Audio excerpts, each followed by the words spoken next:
बहुत बहुत स्वागत है दोस्तों आपका आज के इस मार्केट एनालिसिस के वीडियो में। चलिए दोस्तों देखते हैं क्या रहा फ्राइडे का डेटा और कल यानी मंडे को किधर जा सकता है बाजार। तो स्टार्ट करते हैं रिटेलर्स के डेटा से। रिटेलर्स गए हैं मोस्टली मिक्स्ड, तो काफ़ी मिक्स ही पोजीशन दिखाई दे रही है। डीआईज लेकिन बियरिश दिखाई दे रहे हैं। और एफआईज को देखें तो एफआईज एक्चुअली मोस्टली बियरिश हैं, मिक्स टू बियरिश, और प्रोज थोड़े मिक्स टू बुलिश दिखाई दे रहे हैं। चलिए अब नेट पोजीशन देखते हैं। ये था participant wise buy sell Friday का। अब देखेंगे हम बाय सेल इंस्ट्रूमेंट वाइज, यानी पहले इंडेक्स फ्यूचर, वो इस दिखेगा इस कॉलम में, index future, index call, index put, stock future and so on. एक दिन पहले की टोटल पोजीशन इस कॉलम में, और इसमें बाय सेल को एडजस्ट कर देंगे फ्राइडे वाले को।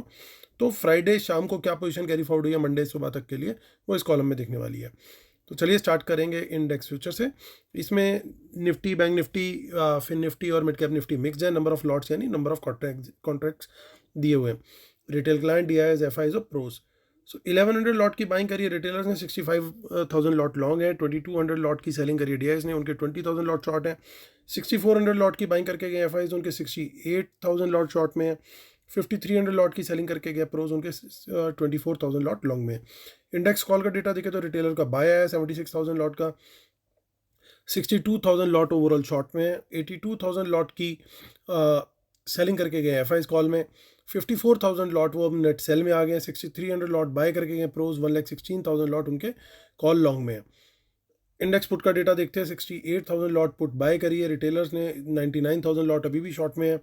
4,000 लॉट डीआईएस बाय करके गए पुट के, 29,000 लॉट पुट लॉन्ग में है। 19,000 लॉट की एफआईज की सेलिंग आई है, और 79,000 लॉट उनके अभी भी पुट लॉन्ग में है। 53,000 लॉट सेल करके प्रोज आ गए 9,000 लॉट पुट सेल में। स्टॉक फ्यूचर से थोड़ी सी अच्छी खबर आ रही है, क्योंकि वहाँ पे बाइंग दिख रही है एफआईज की 15,000 की, 1,56,000 लॉट अभी भी लॉन्ग में है। और स्टॉक ऑप्शन का डेटा भी थोड़ा सा फेवरेबल है, क्योंकि रिटेलर थोड़े से बियरिश दिखे और स्मार्ट मनी थोड़ी सी वहाँ पे बुलिश दिखाई दे रही है। चलिए अब देख लेते हैं डीआईएस और प्रो एफआई दोनों ही बाय करके गए। 1,571 करोड़ का बाय आया एफआई का, और 253 करोड़ का बाय आया, माफ़ कीजिएगा, 1,571 करोड़ का बाय आया डीआईआई का, और 253 करोड़ का बाय आया एफआईज का। तो दोनों ही इंस्टीट्यूशन बाय करके गए, यानी रिटेलर्स जो है कैश मार्केट में सेल करके गए हैं। अब देख लेते हैं ऑप्शन चेन का डेटा। ऑप्शन चेन क्या बता रही है। सो 22,000 के ऊपर बाजार क्लोज हुआ है, अच्छी क्लोजिंग आई है, और 22,000 पे हमारा क्लोजिंग जरूर आया है, लेकिन यहाँ पे कुछ कॉल्स के अंदर अनवाइंडिंग दिखाई दे रही है, यानी कहीं ना कहीं थोड़ी बहुत प्रॉफिट बुकिंग ऐसा लग रहा है कि हुई है। और 22,000 के ऊपर अभी एक बुलिश जोन है। बाजार इसके ऊपर जब तक रहेगा तो थोड़ा तेजी का अंदेशा है, और 22,100 के ऊपर निकलते हैं तो बढ़िया शॉर्ट कवरिंग ट्रिगर होती हुई दिखाई देनी चाहिए। इसके ऊपर एक 5 मिनट की कैंडल भी बने पॉजिटिव, और उसका हाई ब्रेक हो, तो वहाँ पे लॉन्ग जाने के लिए बढ़िया ट्रिगर बनता है, वो दिख रहा है। और आगे बिल्कुल मार्केट ओपन है एटलीस्ट 22,300 तक। अगर बाजार इसके ऊपर निकलता है तो 22,100 के, 22,100 के ऊपर निकलता है तो बहुत बढ़िया शॉर्ट कवरिंग की उम्मीद यहाँ पे हम कर सकते हैं। 22,000 से कोई बाउंस आता है तो वहाँ पे भी बाय कर सकते हैं। लेकिन यहाँ पे कुछ देखिए इन द मनी पुट्स दिखाई दे रही है।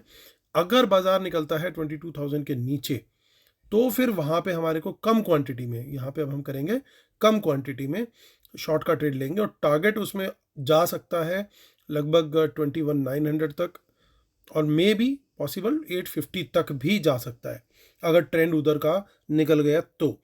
कारण ये है कि वर्ल्ड मार्केट का अगर थोड़ा सा भी असर आता हुआ दिखा, जैसे डाउ जोन्स थोड़ा माइनस में बंद हुआ है, तो अगर उसका इम्पैक्ट एशियन मार्केट्स पे आया, मॉर्निंग में हैंग सेंग, निकेई और ये बाकी सब लोग भी नेगेटिव दिखे, तो फिर हम भी थोड़ा सा नीचे की तरफ फिसलते हुए दिखाई देंगे।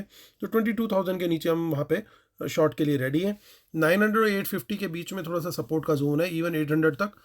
तो वहाँ से अगर कोई बाउंस मिलता है इस जोन में से, ठीक ठाक सा बाउंस मिलता है, यानी कोई एक 15 मिनट की बुलिश कैंडल मिले, उसके हाई ब्रेक पे हम वहाँ पे एंट्री ले सकते हैं बाउंस के लिए। 800 के नीचे फिर जो है बियर्स का जो है वो ग्रिप पूरी तरीके से हावी हो जाएगा, और वहाँ पे फिर they can take the control, अगर वहाँ पे बाजार सस्टेन करता है तो अकॉर्डिंगली ये सारे सपोर्ट और रेजिस्टेंस के लेवल्स हैं। अब देख लेते हैं हम आगे की ऑप्शन चेन। 22 के बाद अगर नीचे 21,900 आता है, 21,900 के ब्रेक बिलो पे भी हम लोग शॉर्ट का ट्रेड वहाँ पे भी देख सकते हैं। इन द मनी पुट्स थोड़ी सी ज़्यादा है as compare to in the money calls, हालांकि 22,000 ऑलमोस्ट एट द मनी है, बट ये भी थोड़ी सी इन द मनी जरूर है, तो यहाँ पे भी थोड़ी सी पोजीशन बनती हुई दिखाई दे रही है। बैंक निफ्टी की ऑप्शन चेन देख लेते हैं, विच इज क्लोज एट 46384। देखिए कॉल्स काफ़ी सारी अनवाइंडिंग है, प्रॉफिट बुकिंग ज़रूर हुई है बड़ी क्लियरली यहाँ पे। अब हमारे लिए बिल्कुल क्लियर है कि 400 के लेवल के ऊपर अगर कुछ निकलता है बाजार तो वहाँ पे तेज़ी का ट्रेड देख सकते हैं, और इवन 200 के से भी कोई बाउंस आता है तो वहाँ पे भी तेज़ी का ट्रेड हम देख सकते हैं। उसका रीज़न ये है 200 से बाउंस का, क्योंकि टोटल ओपन इंटरेस्ट काफ़ी अच्छा है। अगर यहाँ पे हालांकि चेंज इन हुआ इतना बड़ा नहीं है, लेकिन टोटल ओपन इंटरेस्ट अभी भी ठीक बना हुआ है, तो यहाँ से अगर बाउंस मिलता है तो वहाँ पे भी ट्रेड हम ले सकते हैं। लेकिन अगर हमारे को शॉर्ट का ट्रेड देखना तो 46,200 के नीचे ही देखेंगे, उसके पहले हम लोग नहीं देखेंगे। टारगेट रहेगा 46,000 का, उसके नीचे निकला तो फिर वहाँ पे फिर से शॉर्ट का ट्रेड बना सकते हैं। लेकिन हमें रेडी रहना होगा, अगर 46,000 के नीचे जा करके दोबारा से या फिर उसके आसपास से कहीं से दोबारा बाउंस लेता है तो वहाँ पे भी हम फिर तेज़ी का ट्रेड देख सकते हैं। एटलीस्ट 5 to 10 मिनट्स का टाइम फ्रेम का हाई ब्रेक आता है तो वहाँ पे हम वहाँ पे लॉन्ग का ट्रेड लेने की कोशिश कर सकते हैं। लेकिन नीचे से जब भी बाउंस आए तो फिर हम थोड़ी सी क्वांटिटी कम रखेंगे, और उसी कैंडल का जो लो है वो हमारा स्टॉप लॉस रहेगा। 10 minutes would be A safer time frame, 5 minute बहुत अग्रेसिव हो सकता है।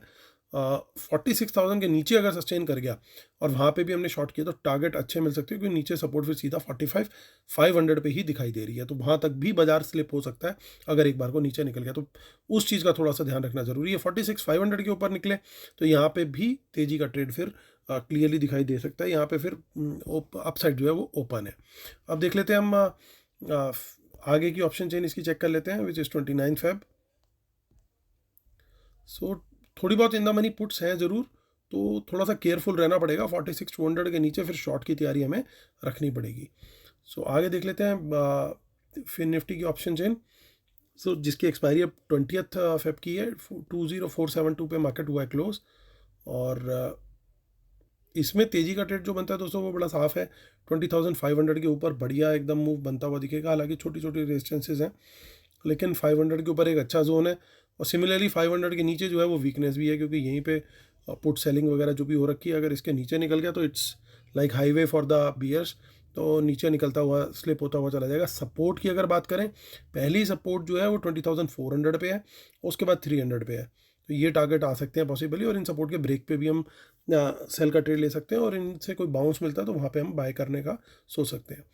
मिड कैप निफ्टी की एक्सपायरी कल ही है 19 फेब को, 11,011 पे मार्केट क्लोज हुआ। हम बात कर रहे थे 11,000 का सगन डलेगा क्या, फ्राइडे के लिए जो थर्सडे का डेटा बनाया था उसी में डिस्कशन किया था, और 11,000 का सगन डल गया। 11 ही नहीं, 11,011 का सगन डल गया। तो अब 11,000 के ऊपर रहता है तो तेज़ी कंटिन्यूड है, लेकिन अगर 11,000 के नीचे निकलते हैं, 11,000 के नीचे निकलते हैं तो फिर मंदी वहाँ पे स्टार्ट हो जाएगी। पर्टिकुलरली 11,025 के ऊपर थोड़ा ज़्यादा अच्छा तेज फास्ट अप मूव आ सकता है। Up till this point at least 11,125 तक का अप मूव आ सकता है। मे बी 11,100 और 125 के बीच में कहीं से इसको रेजिस्टेंस मिलेगी। लेकिन अगर 11,000 के नीचे निकला तो फर्स्ट टारगेट जो है यहाँ पे क्लियरली दिखाई दे रहा है 950 का, एंड देन उसके नीचे 900 तक का टारगेट साफ दिखाई दे रहा है। तो ये हमारा डेटा ऑप्शन चेन का हो गया। अब देख लेते हैं डिस्क्लेमर और रूल्स, उसके बिना अपने सेटअप को कम्प्लीटली मानते हैं। और जिन लोगों ने वेबिनार के लिए अभी से एनरोल कर लिया है उनको बहुत बेनिफिट मिल रहा है, उनको डेली लाइव एनालिसिस और ट्रेड्स मिल रहे हैं, मिलते रहेंगे। कब तक? मार्च 10 को हमारी वेबिनार है, तब तक मिलते रहेंगे, और उसके बाद 2 महीने और एडिशनल, यानी टोटल ऑलमोस्ट 3 मंथ तक आपको लाइव एनालिसिस और ट्रेड्स फ्री मिलेंगे, जिसकी वैल्यू इटसेल्फ अराउंड 15,000 है। तो वेबिनार की सारी डिटेल्स इसी वीडियो के डिस्क्रिप्शन में दे रखी है, आप जा करके चेक कर सकते हैं। तो आते हैं मुद्दे की बात करते हैं, और जो हमारा फ्री टेलीग्राम चैनल है दोस्तों उसका लिंक भी इसी वीडियो के डिस्क्रिप्शन में दे रखा है, सबसे ऊपर वही दे रखा है। तो आप सबसे पहले हमारा फ्री टेलीग्राम चैनल ज्वाइन करें, और मेरे टीम मेंबर्स को आप कॉन्टैक्ट कर सकते हैं ज्वाइन करने के लिए, जिनके नंबर्स भी वीडियो के डिस्क्रिप्शन में दिए हुए हैं। और बिटवीन 10 AM to 5 PM आप उन्हें कॉन्टैक्ट कर सकते हैं, मंडे टू सैटरडे। तो चलिए आते हैं, करते हैं मुद्दे की बात। और मुद्दे की बात यह है कि इंडेक्स फ्यूचर में थोड़ा सा पॉजिटिविटी दिखाई दी है, लेकिन ओवरऑल अभी भी नेगेटिव है, तो इसको हम न्यूट्रल लेकर के चलेंगे, क्योंकि up they benefit and go down they benefit, तो ऐसे में इसको न्यूट्रल हमें पकड़ के चलना पड़ेगा। इंडेक्स कॉल का डेटा जो आया है वो थोड़ा सा आया नेगेटिव। रीज़न ये है कि एफआईज की थोड़ी सेलिंग आई है, यहाँ पे इन्होंने कुछ लॉन्ग क्रिएट किए हैं, लेकिन सेलिंग ज़्यादा है। सिमिलरली प्रोज की भी बाइंग सेलिंग लगभग बराबर सी है। तो ये क्लैरिटी लेना कि ये जो कॉल राइटिंग हुई है ऊपर के लेवल्स पे या एट द मनी लेवल्स पे, ये इन्होंने करी है या किसने करी है, तो उसके लिए कंफर्मेशन हमारे को अपने लेवल से लेनी पड़ेगी। मॉर्निंग में जो लेवल हमने दिए हैं उन लेवल्स को फॉलो करके आपने कंफर्मेशन लेना है। इंडेक्स पुट का डेटा देखें तो वहाँ पे थोड़ी सी पॉजिटिविटी है, लेकिन यहाँ पे एक अलग चीज़ भी दिखाई दे रही है, उसके बारे में ज़रूर बात करेंगे। ये डेटा इतना ज़्यादा कुछ खास नहीं डिपिक्ट कर रहा है। धीरे धीरे बस ये है कि डीआईएस अपनी पुट्स बढ़ा रहे हैं। क्या वो कोई छोटा मोटा फॉल सेंस कर रहे हैं, वो एक समझने की बात है, इसको इग्नोर नहीं करना चाहिए, क्योंकि पहले भी ऐसा देखा गया डीआईएस जब धीरे धीरे पुट्स एक्यूमुलेट करते हैं इंडेक्स की, तो कहीं ना कहीं इनको कुछ अंदेशा हो रहा है कि बाजार कहीं गिरने वाला है। तो अभी इसको वॉच रखेंगे। ये नंबर के बारे में हम जनरली जिक्र नहीं करते हैं, बट इसके ऊपर वॉच रखनी है डेली। तो ये नंबर इग्नोर नहीं करना है आगे। नंबर 2, अभी रिटेलर्स बहुत ज़्यादा बियरिश नहीं दिखाई दे रहे अगर हम नेट नंबर देखें, लेकिन यहाँ पे कुछ 4 नंबर ऐसे दिखाई दे रहे हैं जो कि बड़ा खेल करेंगे। क्योंकि ये देखिए, इन्होंने जितनी कॉल बाय करी उतनी सेल कर दी, जितनी पुट बाय करी उतनी सेल कर दी। यानी अगर कल कोई बड़ा मूव आ गया तो या तो इस कॉल राइटर को बड़ा नुकसान होगा, क्योंकि इसके कंपेरेबल नंबर किसी का नहीं है सामने, किसी भी प्लेयर का, चाहे वो डीआईएस हो, एफआईज हो, प्रोज हो, कहीं पे भी देख लीजिए, ना कॉल में ना पुट में। यानी रिटेलर ही बेनिफिट करेगा और रिटेलर ही नुकसान खाएगा। तो अब ऐसे में किसी एक को बड़ी चोट पड़ने का चांस इसलिए भी हो जाता है क्योंकि इंट्राडे में ये भाई लोग जो है ये खेला कर सकते हैं कि रिटेलर तो छोटे प्रॉफिट में निकल जाएगा अपनी कॉल राइटिंग जिसने बाय कर रखी है, लेकिन ये लोग वहाँ पोजीशन लेकर के उसको फंसा सकते हैं। क्योंकि अभी ये पोजीशन जो होती है राइटर्स की, वो जनरली थोड़ा होल्ड रहती है, जबकि बायर जो होता है वो थोड़ा सा एग्जिट जल्दी करता है। कभी भी चेक करना आप इस चीज़ को। सेलर जो होता है वो पेशेंस वाला व्यक्ति होता है, वो वेट करता है थोड़ा सा, और ऊपर से प्रॉब्लम तब आती है अगर उसने हेज ना कर रखा हो तो, और गड़बड़ होने का चांस पूरा रहता है। सो ऐसे में कल अगर कहीं कोई बड़ा मूव आ गया तो either of these guys will suffer definitely. तो अगर मॉर्निंग में अगर हमारे को दिख गया एक साइड का कुछ ट्रेंड बनता हुआ, तो पॉसिबिलिटी है कि वो ट्रेंड कंटिन्यू कर जाए, ताकि एक जगह पे डैमेज जब जहाँ शुरू हुआ वहीं पे डैमेज बनता चला जाए। अगर वर्ल्ड मार्केट थोड़ा सा भी हमारे को सपोर्ट करती है ऊपर की तरफ के लिए, तब तो बढ़िया है, तब कोई दिक्कत नहीं आएगी, शॉर्ट कवरिंग ही ऊपर ले जाएगी बाजार को। लेकिन वर्ल्ड मार्केट ने अगर सपोर्ट नहीं दिया और हम 20,000 के नीचे सस्टेन कर गए, तो then there is going to be a problem. और उधर बैंक निफ्टी में 46 के नीचे निकल गए तो प्रॉब्लम होने वाली है क्लियरली। 46,200 के नीचे भी कोई बहुत अच्छा सिनेरियो नहीं दिखेगा, लेकिन 46 के नीचे निकल गए तो और लंबा फिर जा सकते हैं। तो इसलिए थोड़ा सा हमारे को कॉशियस अप्रोच रखनी पड़ेगी, खासतौर से अगर आप लोग ऑप्शन सेलर हो। मॉर्निंग अगर हेज नहीं है अभी तक आपके पास, तो हेज जरूर मॉर्निंग में बना लें और कोई ना कोई स्टॉप लॉस के साथ जरूर ट्रेड करें। ये मेरी सबसे पहली सलाह रहेगी आप लोग के लिए, क्योंकि नेकेड ऑप्शन के अंदर जब लॉस होना शुरू होता है वो बहुत गंदा लॉस होता है। उतना प्रॉफिट नहीं होता आपका जितना बड़ा लॉस ले जाते हो। तो हमेशा लॉस से बचने की कोशिश करनी चाहिए। रिस्क मिटिगेशन जो है वो सबसे इम्पॉर्टेंट है। तो इसलिए यहाँ पे मुझे एक दिख रहा है कि ट्रेंड बन सकता है अगर एक तरफ पे निकल गया। हालांकि थोड़ी सी पॉजिटिविटी स्टॉक फ्यूचर्स में दिखाई दे रही है कि कुछ ना कुछ बाइंग हुई है, तो यानी कोई ना कोई सेक्टर पर्टिकुलरली वो थोड़ा सा हो सकता है तेजी वहाँ पे बनाता हुआ दिखाए। मे बी अगर बाजार गिरा, उस सिनेरियो को भी देख लेते हैं, अगर बाजार नहीं गिरा तब तो बहुत ही बढ़िया है, तब तो स्टॉक्स अच्छे चलते हुए वैसे भी दिखाई दे जाएंगे। लेकिन बाजार गिरा तो फिर डिफेंसिव्स पे नज़र रख सकते हैं, जैसे मे बी फार्मा वगैरह, उस तरफ जो है थोड़ा सा ध्यान चला जाता है लोगों का। अदरवाइज हम वहाँ पे कंफर्मेशन ले सकते हैं मॉर्निंग में कौन सा सेक्टर परफॉर्म कर रहा है और कौन सा नहीं कर रहा, तो अकॉर्डिंगली वहाँ पे तेज़ी का ट्रेड सिर्फ हम देख सकते हैं। तो दोस्तों, लेवल को फॉलो करके कंफर्मेशन लेनी है किस किस डायरेक्शन में निकल रहा है। चांस है कि एक तरफ निकल सकते हैं हम कल, और फिर भी हम लोग अपने रूल्स को जरूर फॉलो करेंगे कि अगर बाउंस मिला किसी सपोर्ट से, अगर गिरा भी बाजार, तो वहाँ पे हम बाइंग का अपना जो सेटअप है उसके हिसाब से ट्रेड करेंगे। क्वांटिटी लेकिन जरूर कम रखेंगे, क्योंकि एक बार ट्रेंड अगर नीचे निकल जाता है तो थोड़ी सी गड़बड़ हो जाती है। तो कल का दिन सेफ ट्रेडर्स के लिए इनफैक्ट कुछ इस तरह का डेटा डिपिक्ट कर रहा है कि अगर कम क्वांटिटी लें तो ज़्यादा अच्छा रहेगा। तो ये दोस्तों हमारा व्यू है बाजार को लेकर के। उम्मीद करता हूँ आप लोग को वीडियो पसंद आ रहे होंगे। प्लीज़ लाइक शेयर सब्सक्राइब का बटन जरूर दबाइएगा। कल होती है फिर आपसे मुलाकात, तब तक के लिए टेक केयर, बाय बाय।